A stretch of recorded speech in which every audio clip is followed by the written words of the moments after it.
Om.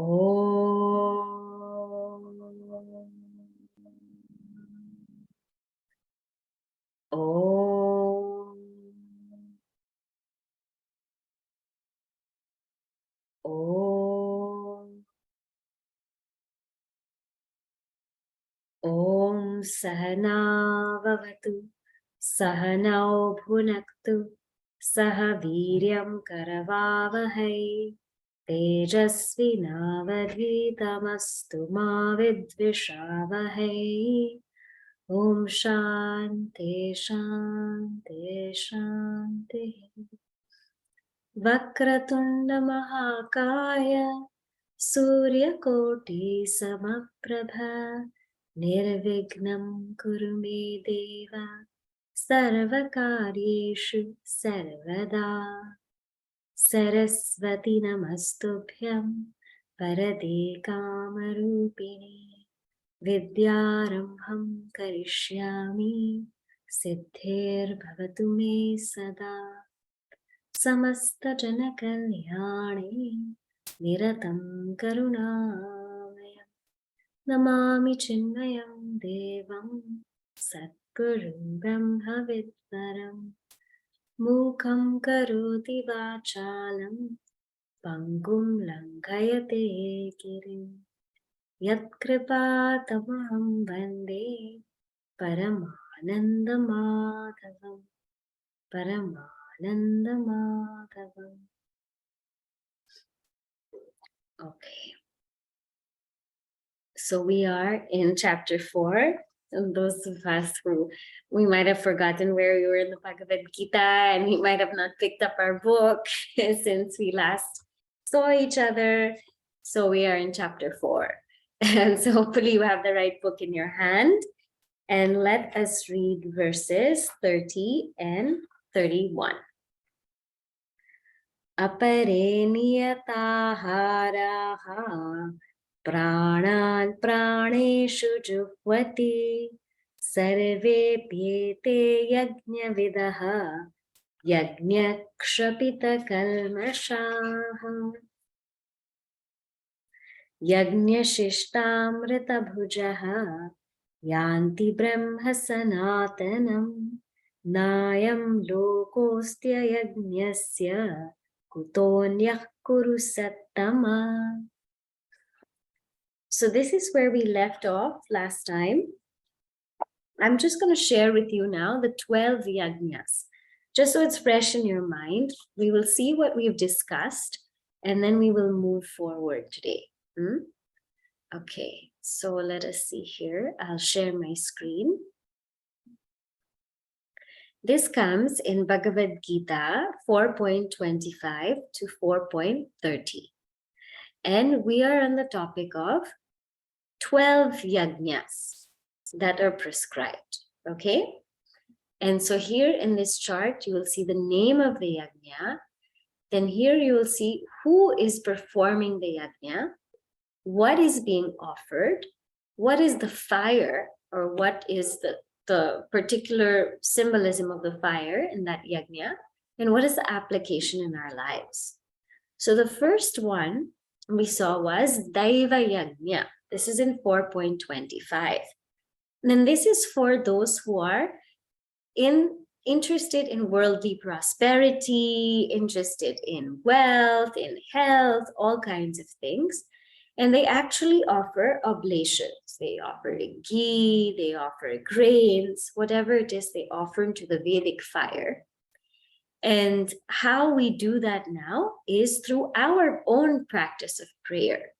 When we sit one-on-one with Bhagavan and we pray, whatever it is we pray for, to be relieved of some burden, of some problem, for somebody else to be okay, for our family to be peaceful, that is called Daiva Yajna. That is the first yajna we saw. The second one is Brahma Jnana Yajna. This is a little bit deeper. And who performs this is somebody who has gone through Shravana, somebody who has understood the truth that they are that Brahman. And they offer their individuality into Brahman, in that pure awareness, consciousness. And this is the process of contemplation or nididhyasana. And we went through what contemplation is, so I won't do that again. But this is called Brahmanyana Yajna. Then we saw Samyama Yajna. The yogis offer this. And what do they offer? Their sense organs, the faculties of seeing, hearing, smelling, tasting, touching. They offer it into the fire of restraint, of control, into dharana, dhyana, and samadhi. Dharana, holding that particular object of contemplation. Dhyana, contemplating on it. And it's, dhyana means that there are some gaps here and there. And samadhi, finally, when we're fully absorbed in that object of contemplation. So this is what the yogis do. This is how they perform their yajna. So these are different forms of really praying, worshipping the higher. And then we also have Vishaya Grahana Yajna. This is for all of us. This is what we all try to do, is that we offer the sense objects into the sense organs, meaning we try to be very careful about what we indulge in, what sense objects are we indulging in. And we make sure to remain a master of whatever we're indulging in, not a slave, not let the television enjoy us, or not let the food enjoy us, but we experience the food, we experience the show. So knowing our limits. Then the fifth one we saw was Atma Samyama Yoga Yajna. These again, the yogis offer, and they offer all the functions of the senses and the prana, the entire subtle body. They offer it in total self-control in the practice of nirvikalpa samadhi, backed by knowledge. So this is one that's backed by knowledge. So this is called Atma Samyama Yoga. So this is another way of worship. So sometimes people, it depends on one's personality, one's state of mind, one's ashrama, their life, depends on where they are at. The type of yajna that they perform depends on all of these factors. Then we have Dravya Yajna, where we offer materials or wealth or time or talent to totality. And this is charity, the practice of charity. In this one, those who have lots of resources, they can take this yajna. Then tapo yajna. This is really one of austerity, whether it's fasting, whether it's silence, whether it's sitting still for a certain amount of hours, they offer this into the fire of seeking. This is some austerity.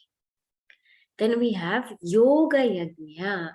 Here, the yamas, niyamas, asana, pranayama, pratyahara, all of these components of Ashtanga yoga are offered into the fire of seeking. So here, it's really about living a pure and a chaste life. We saw some of the yamas and niyamas in the last class that we had. It's being truthful, being in a life of discipline, being non-violent, not hoarding everything, not stealing anything. So it's having a very pure transactional life. Sometimes, we come to a lot of satsang, we listen to a lot of talks, but when it comes to really dealing with people in and through, we just forget everything. So there's also this kind of yajna where our transactional life is one with awareness. Then there's Swadhyaya Yajna, just chanting of Vedas or sacred scriptures or stotrams. This is also very powerful. And we explored the power of chanting and how that generates all kinds of vibrations in our entire body.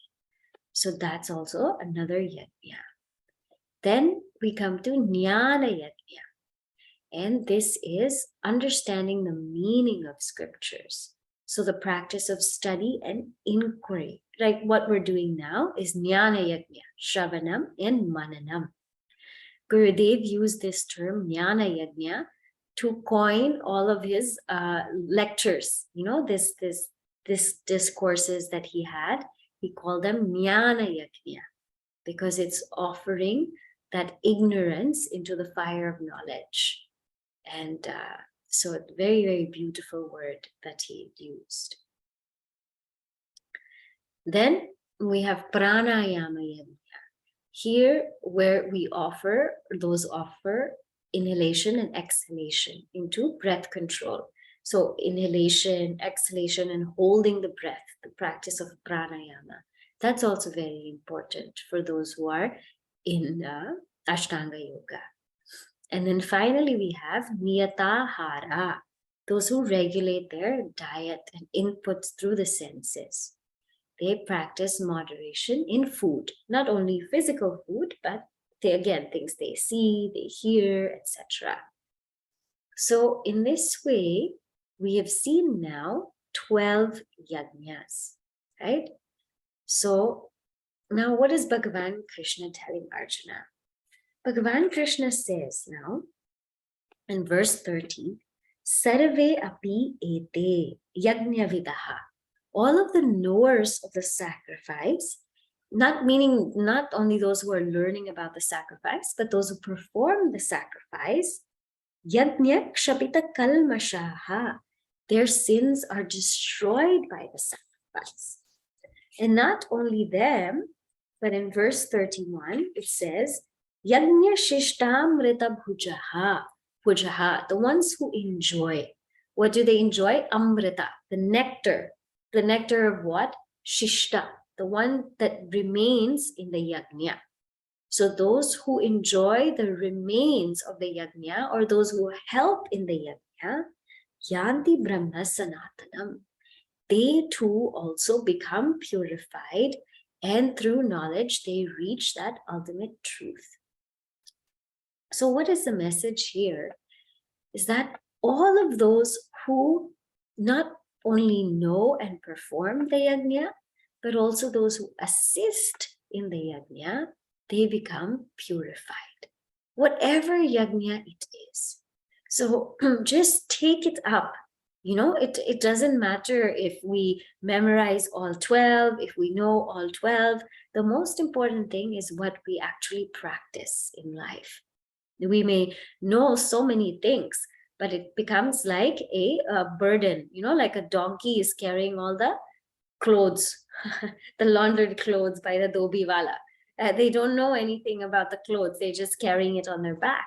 So many times we just carry all of these statistics, all of this knowledge on our back, but we don't practice anything. Those who really, really practice, they become purified. And they don't need to say anything. They don't need to share it with anybody, but we can see in and through their lives. And the most beautiful thing is sometimes we feel like, oh, gosh, I don't have time. I don't have time to do any yajna. Even if it's chanting or pranayama or regulating food, or maybe I don't have time, or maybe I find it so challenging. Then assist someone, help somebody who's performing yajna. When we help that person, we also reap those results. I had just gone to see Guruji in Mumbai. And of course, Guruji is in Jnana Yajna the whole day long. He's in a deep process of just reveling in this knowledge.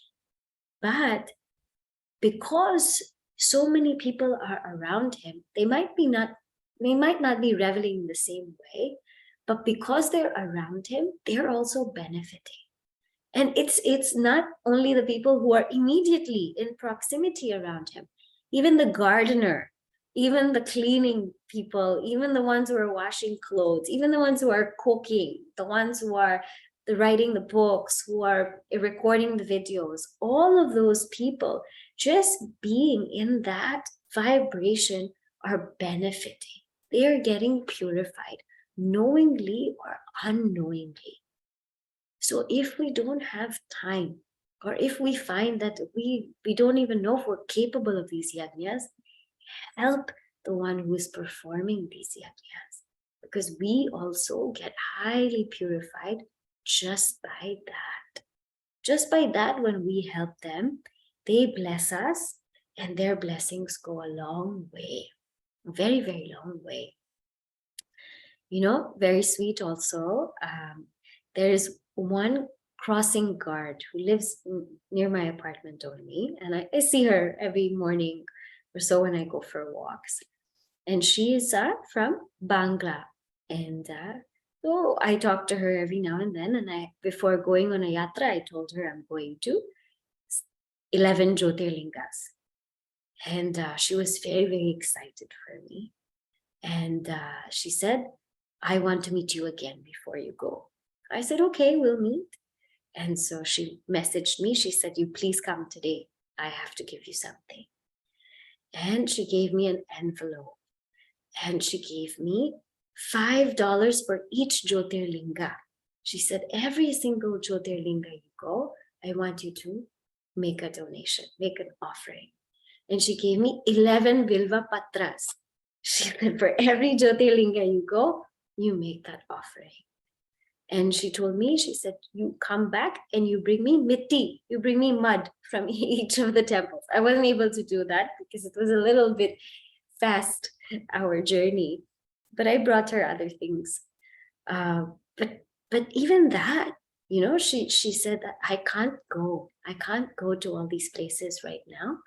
I can't do all of these things, but you please do this for me. So even that thought that she also wants to partake in it, even that takes her such a long way. So this is Yajna Shishtamrita Bhujaha. Even those who assist, they become purified, and Yanti Brahma Sanatanam. They eventually, through knowledge, attain that eternal Brahman. What happens to someone or those who don't perform any yajna, those who don't perform any kind of worship? What happens? Or those who don't assist?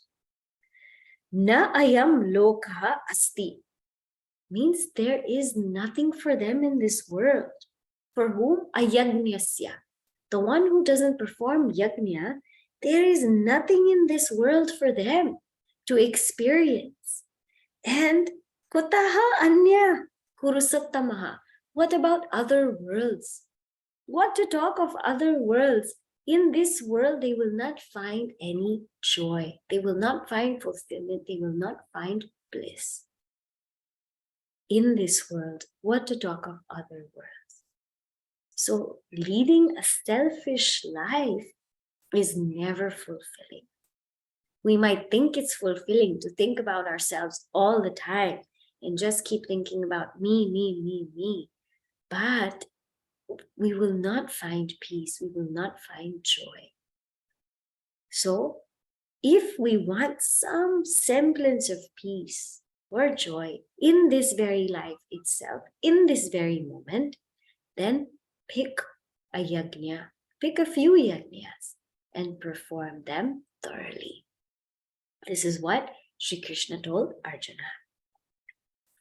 Now we move on from there. We are in verse 32. Evam bahuvidha yajnyaha.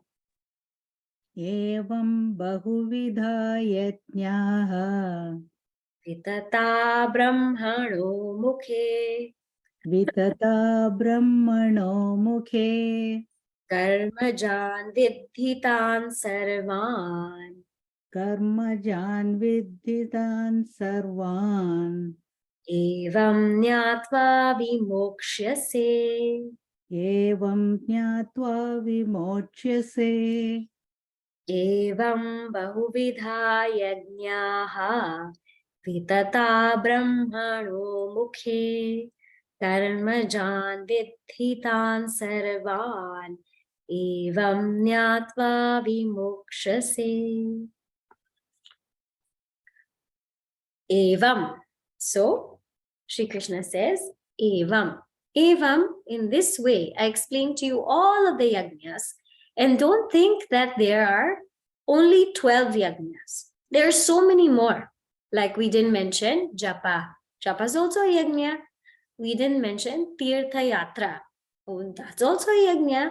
So bahuvidha, there are manifold yajnas. And it's not something that I am creating. Sri Krishna said, Brahmanaha mukhe. It is from the Vedas.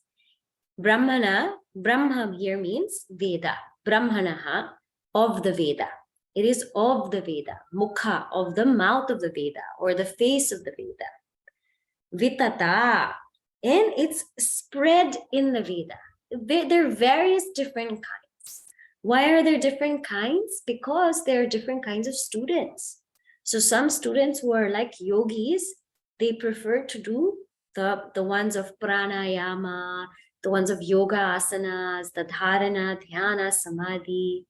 Those who are of the nature of intellectuals, those who really like to seek, to question, to inquire.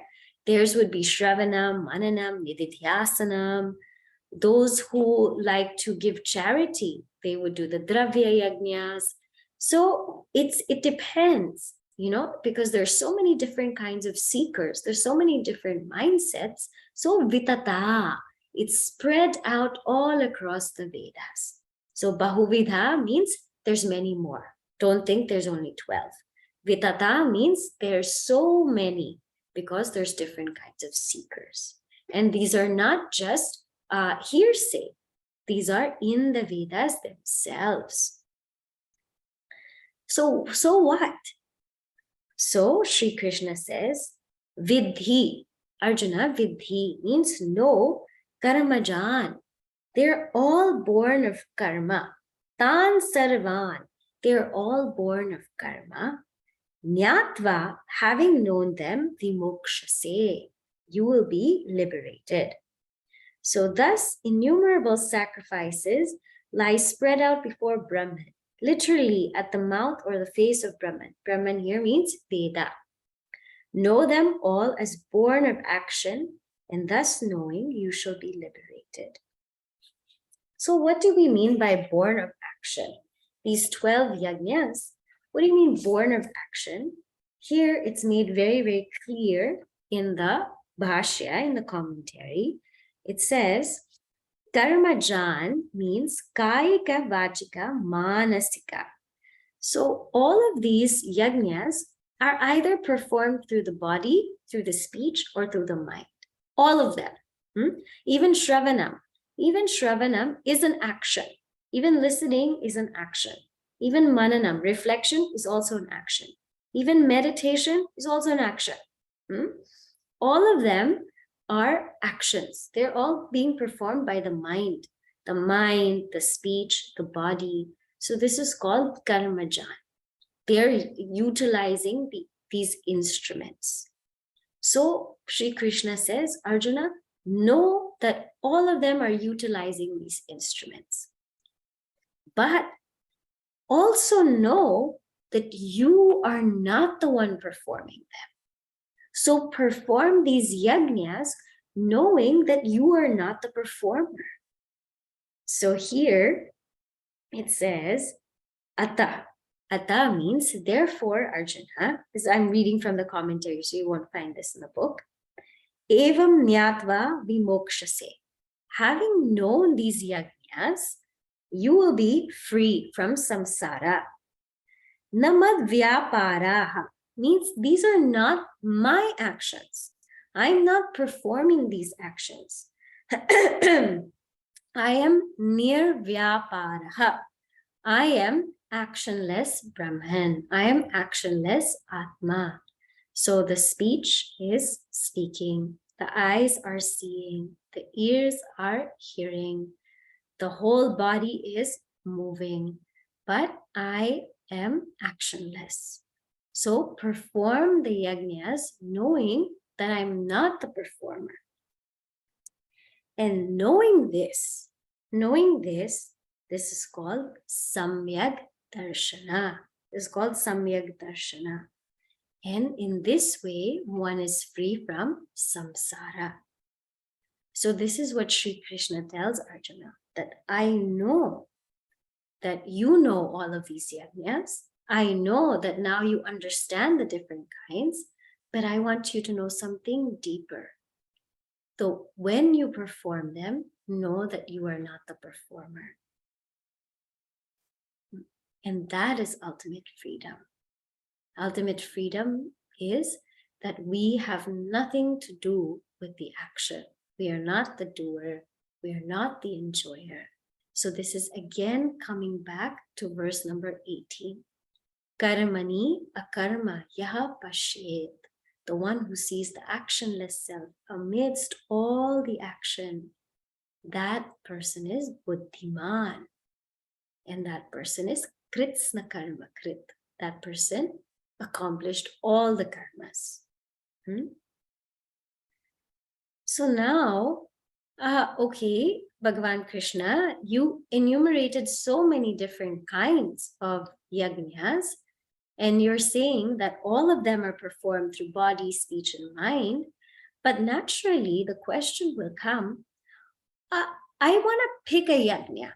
I want to sincerely and seriously pick one and practice it. But you tell me which is the best one. You tell me which is the best one, because, you know, we always have that notion that when everything is laid out, we always want to pick the best one. We always want that which is top notch, the best one, and that's what we take. So like that, Arjuna's mind is thinking, wow, there's so many, and I want to start practicing, but I want to know what's best. And so now Sri Krishna explains to Arjuna what is the best kind of yajna. So let us see verse number 33. Okay. Shreyan dravyamayad yajnat. Shreya dravyamayat yajnat. Jnana yajna parantapa. Jnana yajna parantapa. Sarvam karmakhilam partha. Sarvam karmakhilam partha. Jnane parisamapyate. Jnane parisamapyate. Shreyan dravyamayad yajnat. Jnana yajna parantapa. Sarvam karmakhilam partha. Jnane parisamapyate. So this is a very, very important verse. So what does Sri Krishna say? He says, Shreyan. Shreyan means superior. Superior is Jnana Yajna, the Yajna of knowledge. The Yajna of knowledge is superior than Dravyamayat Yajnat. It's superior than all of the yajnas which use materials, which use dravya. Okay, and I'll explain this after. And he says, O Parantapa, O Arjuna, the scorcher of foes, the most superior yajna is Jnana Yajna. And he says, Sarvam Karma Kilam Partha, means all actions. Sarvam, all, karma, actions, akilam, in its entirety, jnane parisamapyate. It is culminated, parisamapyate, in knowledge. So superior is knowledge sacrificed to sacrifice with objects. O Parantapa.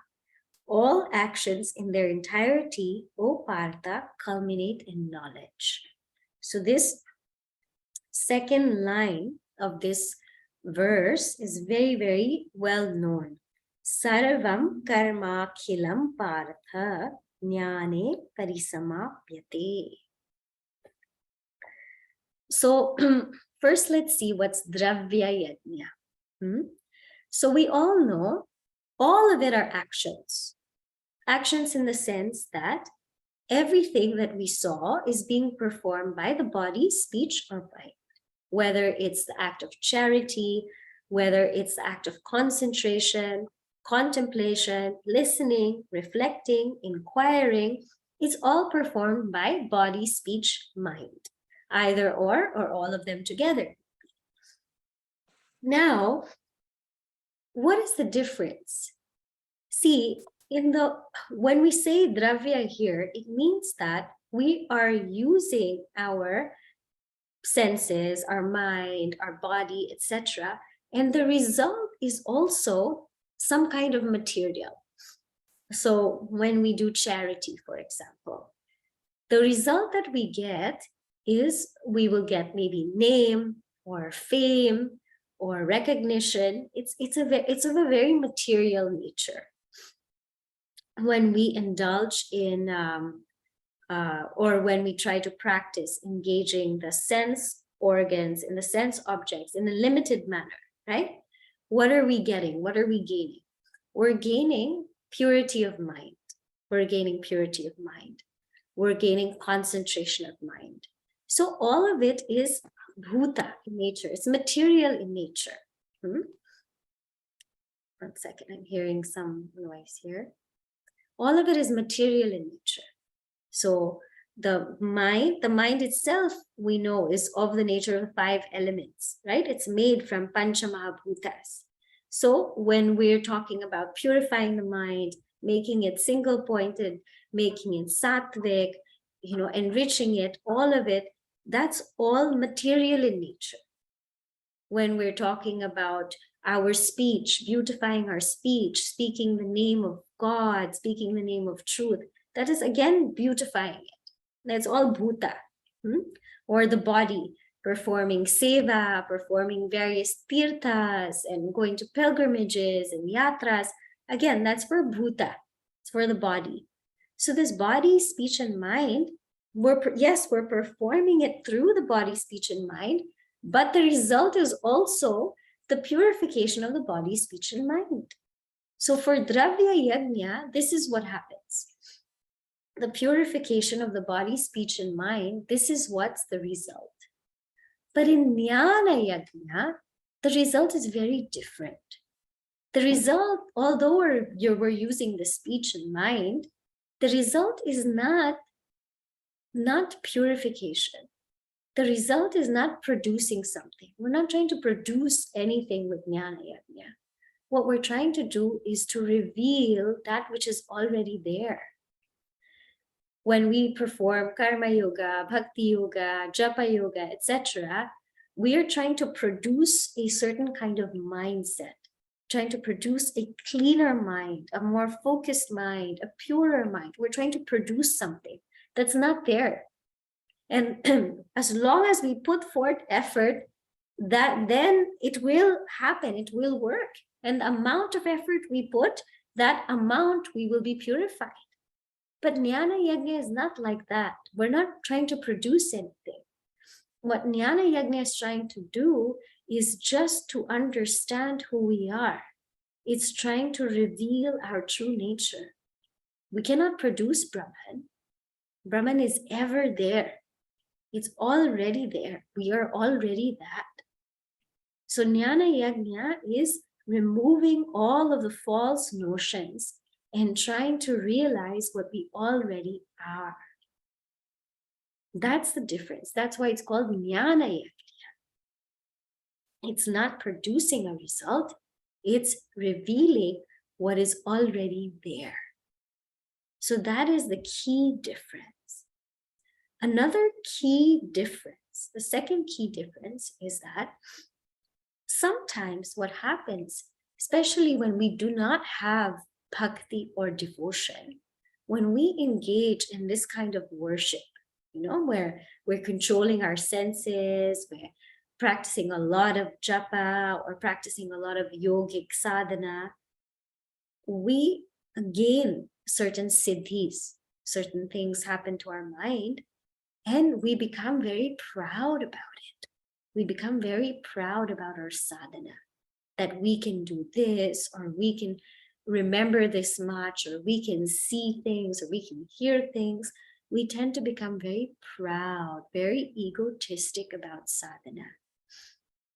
But in jnana sadhana, in jnana yajna, what we're meant to do is remove that very, very ego. Sometimes, ironically, when we perform a lot of sadhana, we become even more egoistic. Because I did this many sadhanas, I go to this many satsangs, I do this much seva. What do? You all don't do anything. And this is sometimes what we feel. We feel we do so much. And this is not jnana yajna. If this is happening, then we're not in the path of knowledge. We're definitely not in the path of knowledge. Because the path of knowledge removes that ego, removes the very doer, removes the very performer.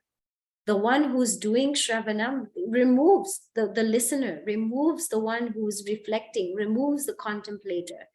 That is jnana yajna. It removes the very doer of the action. While in dravya yajna, what it's trying to do is purify the doer of the action. So in all of these dravya yajnas, the doer becomes purified. And as I said, if it's done without devotion, the doer becomes also egoistic. But in jnana yajna, the doer is removed. So this is the second difference. Okay? Now the third difference. What's the third difference? Dravya yajna is dravya yajna, again, that which produces results of the body, speech, and mind. That depends on our effort. It depends on our effort. So the more, let's say, japa we do, the more purity of mind we will get, the more focus of mind we will get, the more stotrams we chant, the better we will be at the stotrams. So the more effort we put, the more the mind will grow. But in jnana yajna, the more effort we put, Brahman will not grow. It's not that Brahman will grow. Brahman is as it is. It's called Vastu Tantra. Vastu Tantra means it's dependent on the object itself. Brahman is Brahman, and we have to know Brahman as Brahman. It's not that if I put forth more effort, I will know a brighter Brahman than you. Or if you put more effort, you will know a more glorious Brahman than me. No, there's only that one Brahman. It's that one Brahman, and it is to be known as it is. So whatever effort that we're putting, whatever to listen, to read, to understand, it's not changing Brahman in any way. Brahman is to be known as it is. Right? Whereas in dravya yajna, we have to put forth effort, and we know the thing as we want to know it. So for example, we take a Shiva Linga. For some people, they just see a stone. They just want to see that as a stone. Okay, it's a stone. Some people will say it's a linga, it's a Shiva Linga. Some people will say it's like a pearl. So you can know it how you want to know it. Different people will know it in different ways. But Brahman can only be known in one way, in the way it is. It cannot be known any other way. So what are the three things I told you? One is that in dravya yajna, the result that we will get is a purified body, purified mind, purified speech, right?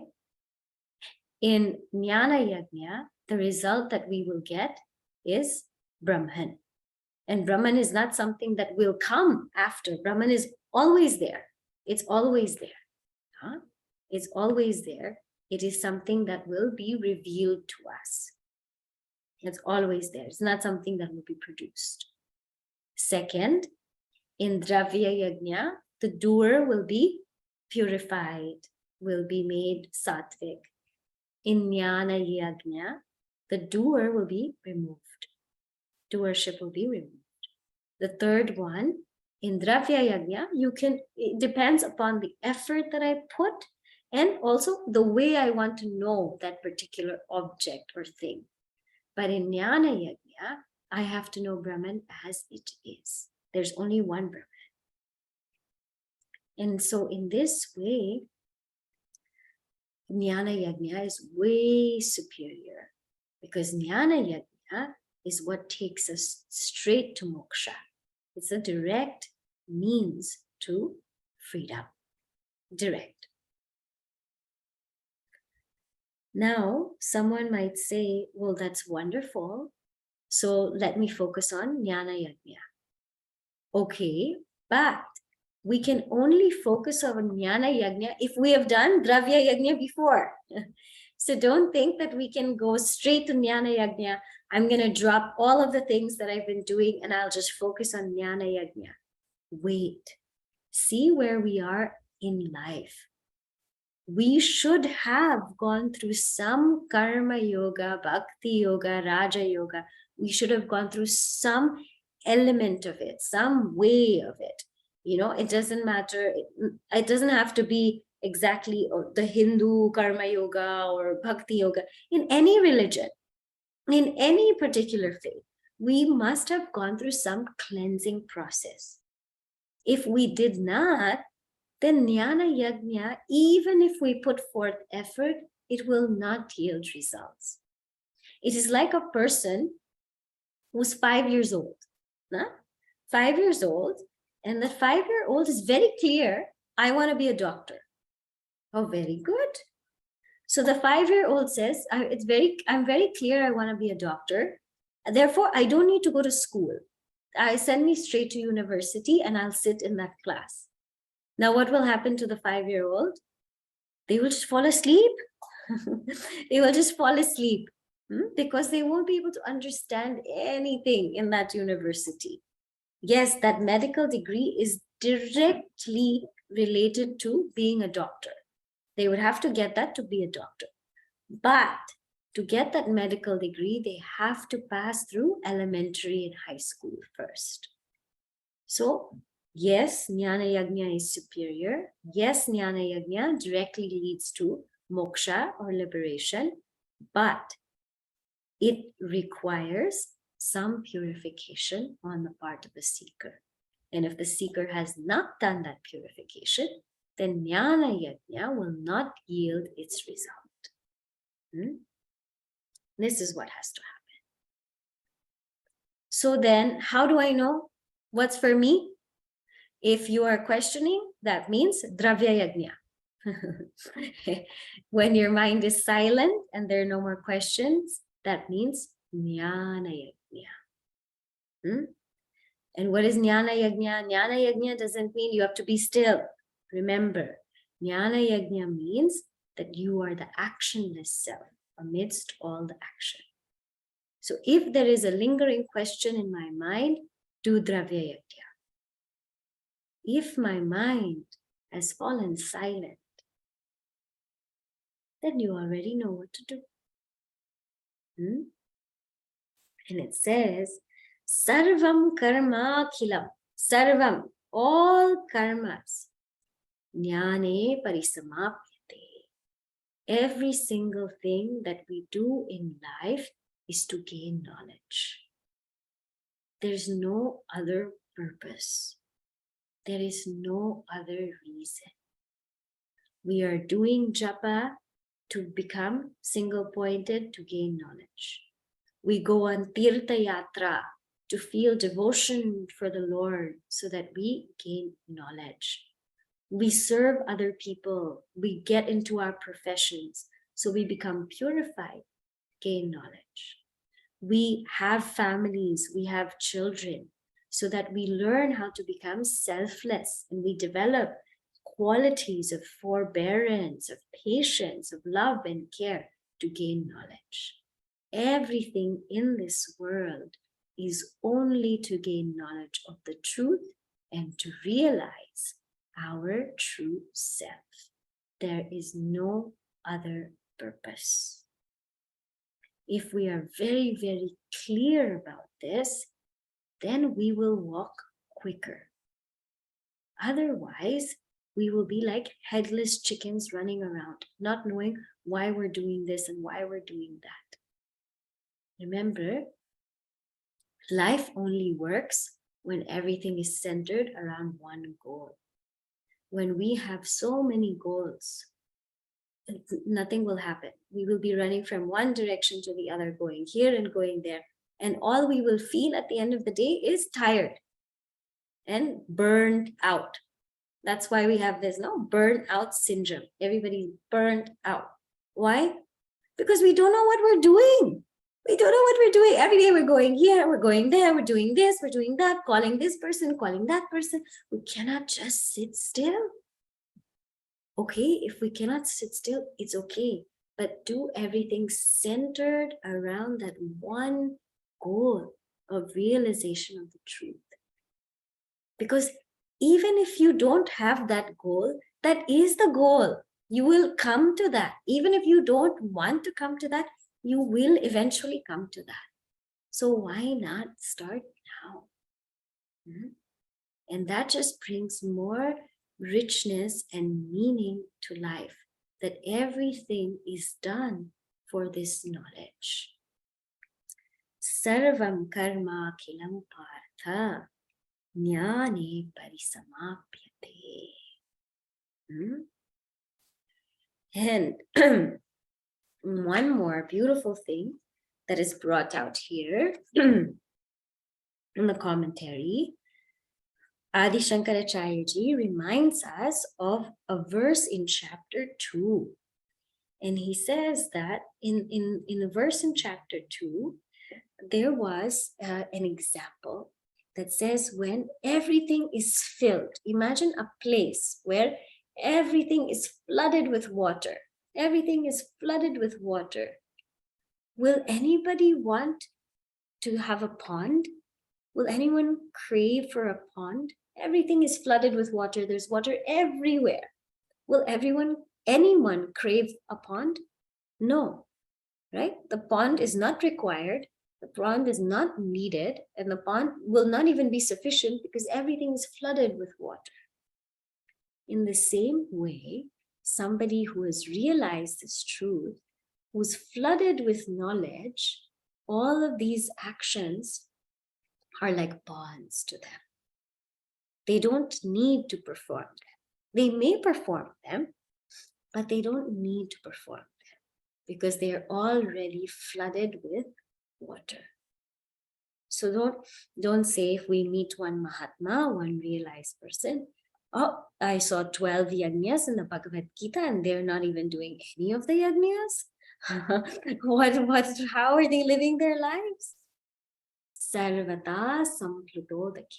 They are already flooded with divine bliss. So for those who are flooded with that bliss, they don't need to do anything. But many of them still do because of their deep compassion for others.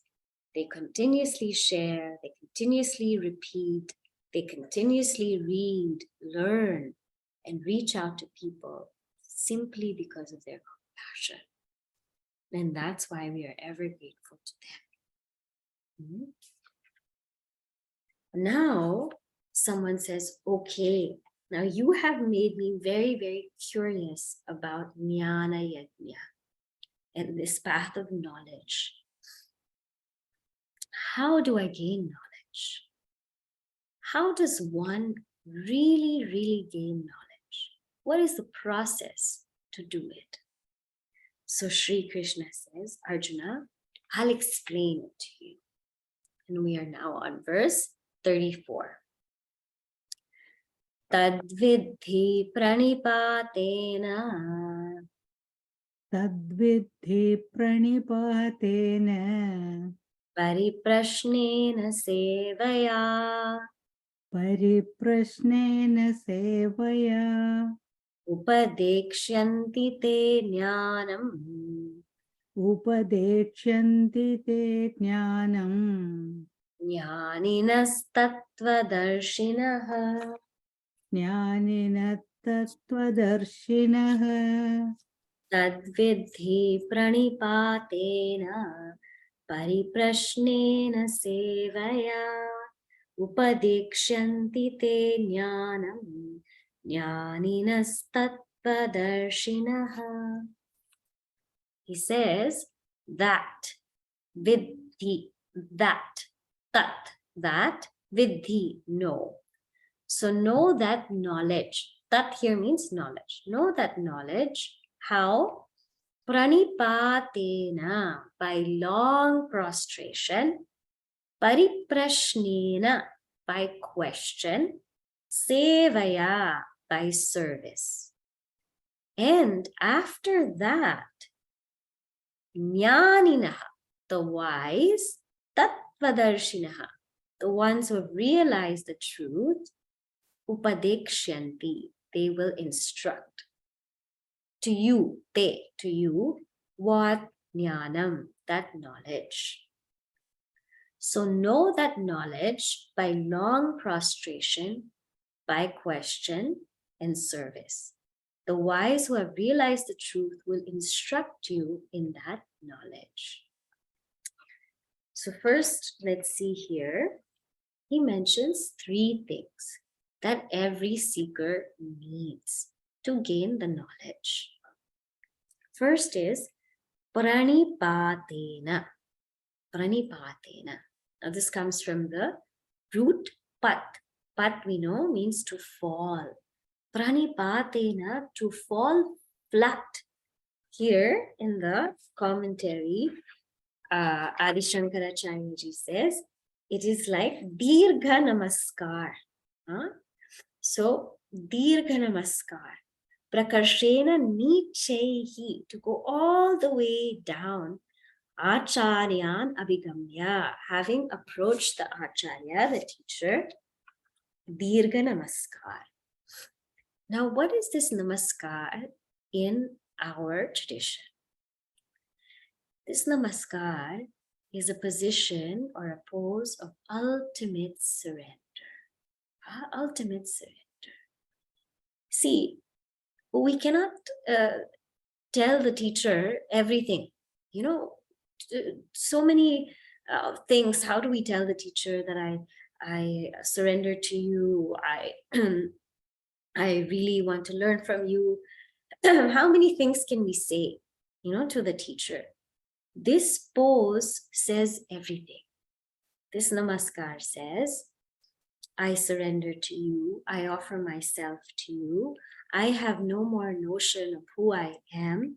And whatever you say, I am ready to accept and to submit to it willingly. All of these words put together, this is called namaskar. This is how we go to the teacher. And sometimes we go with our own, own notions and own inhibitions and our own thoughts and our own ideas. And so when we go, some people had gone to Gurudev and they would say, hey, Swami, and so very from there, from the way they come, that they already come maybe to question or come to just see what's happening. So sometimes we do that. We see that there is some wise person everybody's looking at, and we're quite, interested. Who is that? What's happening? What are they talking about? So we go and we approach them, we go near, but it's not a namaskar. It is a curiosity. Or sometimes we test them also. Oh, you're from this place. Okay. Do you know this? Do you know that? Sometimes we also test them and we see, is this person really worth it? Worth my time or what? Or sometimes we have 10 minutes. There is somebody who's holy. I have 10 minutes before I catch my train. I might as well talk to you and ask you some questions, right? We say all of these things and we go to people like this. But here, pranipatena is very, very different. It's very different. It is, I humbly surrender to you. And in our tradition, we have, for the males, we have Sashtanga Namaskar. And for the females, we have Panchanga Namaskar. Sashtanga, it is Sa Ashta Anga. So with the 8 limbs. So what are the 8 limbs for males? The forehead, the 2 shoulders, the hands, the torso, and the legs. But they fall flat on the floor, and you cannot say anything, you cannot see anything, you cannot do anything. You just fall completely flat. It is that posture of surrender. And for the females, it is panchanga. So 5. The forehead, the hands, and the legs. Now, they don't do the shoulders and the chest because for women, they believe, our rishis believe that the chest and the womb of women should not touch the floor, because the stomach or the womb that gives life, and the chest that nourishes life, and the milk that comes out nourishes life. So they believe that the womb of the woman and the chest of the woman should not touch the floor. So they should do panchanga. And for the males, they should do sashtanga. This is just a physical representation, I'm saying, of that pranam. So that indicates the humility and the surrender of the student. And it is an outward symbol of the inner temperament or attitude of mind. Some might say, now I'm older, I can't also bend. Don't worry about it. As I said, this is an outward symbol. So when we see a Mahatma, if we're quite old, we cannot bend, it's okay. But the mental attitude must be that I fully surrender, I fully submit, I fully offer myself to this person, to this being.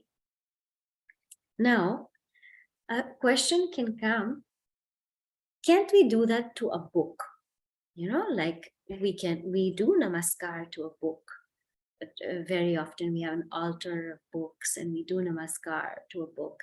So why not we just learn from the book? So look at the second qualification, pariprashnena. The seeker is also required to ask questions. And although we can ask the book will not be able to answer. And therefore, a guru is required so that the guru can answer as per the student's capacity. What is pariprashnena? What kinds of questions should the student ask? The student should ask questions that they have sincerely thought about.